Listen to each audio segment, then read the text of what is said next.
Shalom saudaraku yang kekasih dalam Tuhan Yesus Kristus. Selamat malam, salam sejahtera untuk kita semua, dimanapun saudara-saudara berada. Selamat datang kembali di Renungan Kristen malam hari ini. Kiranya damai dan sukacita oleh Roh Kudus melimpah dalam hati dan kehidupan saudara semua, dan semoga saudara semua dalam keadaan sehat selalu. Sebelum kita mendengarkan renungan firman Tuhan, mari sama-sama kita berdoa. Bapa kami yang di sorga, Bapa yang baik dan penuh kasih sayang, Bapa di dalam nama Tuhan Yesus Kristus. Kami mengucap syukur Tuhan, oleh karena pertolongan-Mu di sepanjang hari ini, kami boleh dimampukan Tuhan, untuk melewati hari ini, melakukan tugas tanggung jawab kami, mengerjakan segala aktivitas kami, dengan pertolongan Tuhan. Terima kasih ya Tuhan, pada saat ini kami kembali akan merenungkan firman-Mu. Berbicaralah pada kami, urapi kami, jamah hati kami, supaya kami dapat mengerti akan maksud firman-Mu.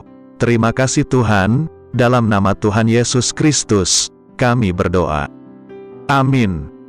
Saudaraku, pada zaman sekarang, semakin sulit untuk menemukan orang yang jujur. Bagaimana tidak, untuk sekedar status atau story di media sosial saja, orang rela berbohong.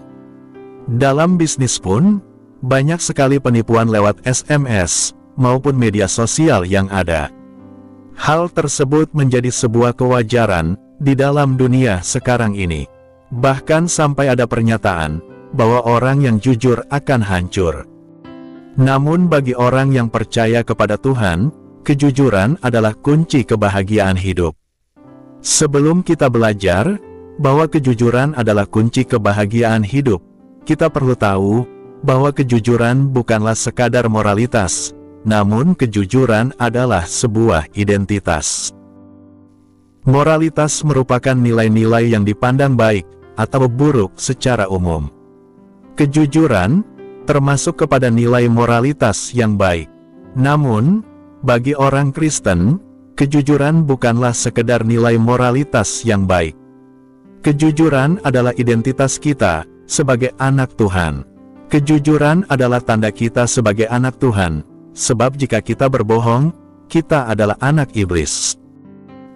Dalam Injil Yohanes pasal 8, ayat 44, mengatakan, Iblislah yang menjadi bapamu, dan kamu ingin melakukan keinginan-keinginan bapamu. Ia adalah pembunuh manusia sejak semula, dan tidak hidup dalam kebenaran, sebab di dalam dia, tidak ada kebenaran. Apabila ia berkata dusta, ia berkata atas kehendaknya sendiri, sebab ia adalah pendusta, dan bapa segala dusta.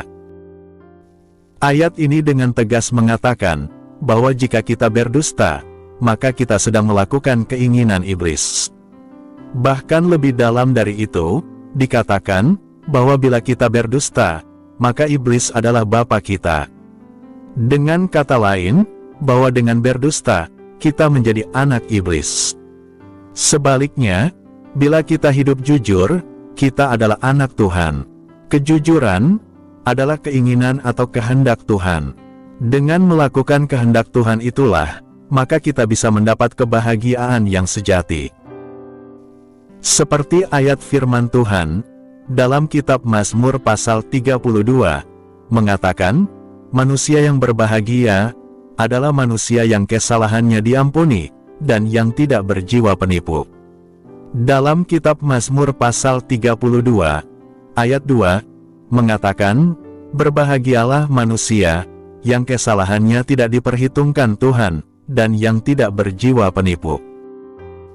Dari ayat ini, kita belajar bahwa ternyata seorang manusia yang tidak berjiwa penipu, alias orang yang jujur, disebut sebagai orang yang berbahagia. Bahagia seperti apa? Bahagia yang setara dengan kebahagiaan orang yang diampuni kesalahannya. Pernahkah kita melakukan kesalahan kepada orang lain, kemudian kita minta maaf kepadanya?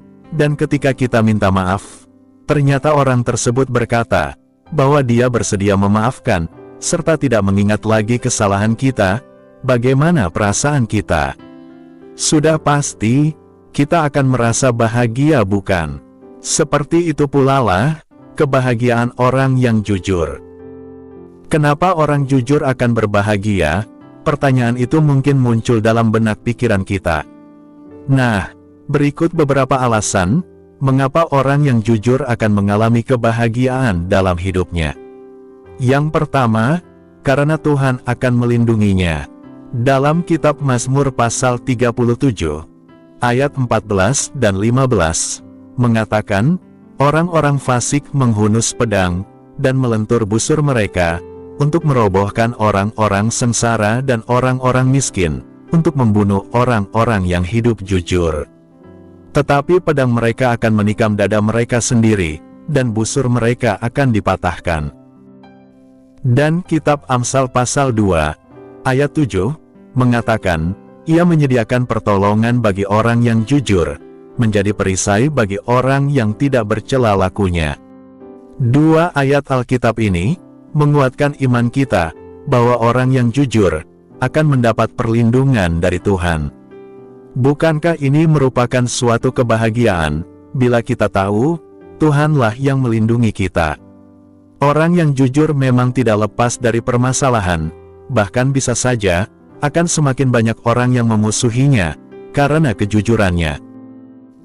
Misalkan saja, di tengah lingkungan kerja yang korup, kemudian kita tidak mau ikut dalam persekongkolan mereka, tentu kita akan dimusuhi atau bahkan disingkirkan. Namun janganlah takut kepada manusia, tetapi tetaplah jujur dan percaya bahwa Tuhanlah yang melindungi kita. Mazmur pasal 37, ayat 14 dan 15, serta Amsal pasal 2, ayat 7, dengan jelas menjanjikan adanya pertolongan Tuhan bagi orang yang hidup dalam kejujuran. Dengan demikian, orang jujur akan tetap berbahagia, karena mereka akan melihat pertolongan Tuhan dalam hidup mereka. Yang kedua, karena orang jujur akan diperkenan Tuhan.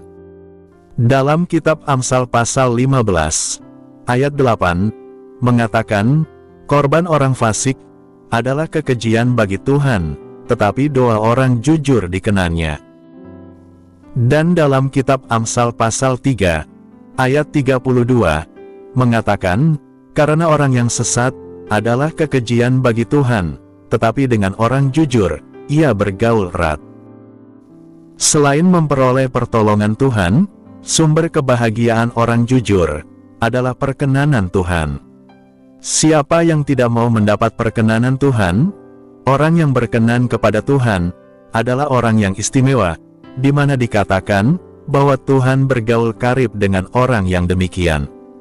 Orang yang jujur doanya diperkenan oleh Tuhan. Bahkan dalam kitab Amsal pasal 16, ayat 7, dikatakan bahwa jika hidup seseorang berkenan kepada Tuhan, maka musuh orang itu pun didamaikan dengan dia. Kejujuran membuat kita berkenan kepada Tuhan, dan berhak mendapatkan hal-hal istimewa yang hanya didapat oleh orang yang berkenan kepada Tuhan. Ini pun sebuah kebahagiaan dalam hidup. Yang ketiga, karena orang jujur akan diberkati Tuhan.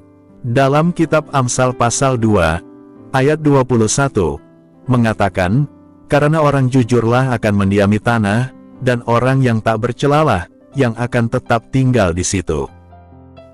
Dan dalam kitab Amsal pasal 11, ayat 11, mengatakan, berkat orang jujur memperkembangkan kota, tetapi mulut orang fasik meruntuhkannya. Siapa orangnya yang tidak mau mendapat berkat Tuhan? Hidup dalam kejujuran akan menarik berkat-berkat Tuhan turun atas hidup kita. Inilah janji firman Tuhan, mulai dari berkat mendiami tanah dengan damai, sampai kepada berkat yang memperkembangkan kota. Orang jujur bukan hanya sekedar diberkati, namun juga dapat menjadi saluran berkat bagi orang lain, bahkan menjadi berkat bagi kota dan bangsa tercinta. Dari uraian renungan ini, kita belajar bahwa kejujuran adalah kunci untuk memperoleh kebahagiaan hidup. Kebahagiaan karena pertolongan Tuhan, kebahagiaan karena perkenanan Tuhan, dan kebahagiaan karena berkat Tuhan. Semuanya itu berawal dari sikap hidup yang jujur. Amin. Tuhan Yesus memberkati. Demikianlah renungan firman Tuhan pada malam hari ini. Semoga menjadi berkat bagi kita semua. Dan untuk menutup renungan pada malam ini, mari kita berdoa. Bapa kami yang di surga, Bapa dalam nama Tuhan Yesus Kristus, kami bersyukur atas pertolongan-Mu, penyertaan-Mu, juga atas berkat-Mu. Kami berbahagia dan bersyukur atas kebaikan Tuhan dalam hidup kami.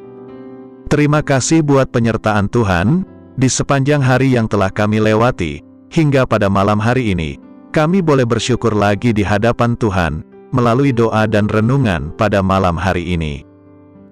Terima kasih buat firman-Mu pada hari ini ya Tuhan, kami mau selalu belajar dan terus belajar tentang firman-Mu. Firman-Mu yang menguatkan dan meneguhkan iman kami. Firman-Mu yang mengubahkan hidup kami. Kami mau melakukan firman-Mu ya Tuhan di sepanjang hidup kami, agar kami tetap kuat berjalan bersama dengan Engkau. Terima kasih ya Tuhan, buat kesempatan hidup yang masih Engkau berikan, kami mau pakai untuk hormat dan kemuliaan nama-Mu. Kiranya Engkau terus memberkati kehidupan kami, keluarga kami, sanak saudara kami, daerah tempat tinggal kami, bangsa dan negara kami, pemerintah-pemerintah kami, biarlah semuanya dalam perlindungan-Mu ya Tuhan, dan jadilah sesuai kehendak-Mu yang terbaik dalam kehidupan kami. Ya Tuhan, hamba berdoa buat saudara-saudaraku, yang sudah mendengarkan renungan hari ini, yang saat ini sedang mengalami sakit penyakit, pergumulan masalah, kebutuhan ekonomi, kiranya Engkau jamah, sembuhkan dan pulihkan, berkati perekonomian mereka, serta berikan jalan keluar, di setiap pergumulan masalah yang mereka sedang hadapi. Dan ajarlah kami ya Tuhan, untuk selalu berharap dan percaya sepenuhnya, kepada Tuhan Yesus. Pada malam hari ini ya Tuhan, kami akan beristirahat dalam tidur kami. Kiranya Engkau sertai dan lindungi kami di sepanjang malam ini, sehingga kami boleh bangun besok pagi, dengan tubuh yang sehat, kuat, serta diberkati Tuhan. Terima kasih Tuhan, inilah yang menjadi doa dan permohonan kami. Dalam nama Tuhan Yesus, kami berdoa. Amin.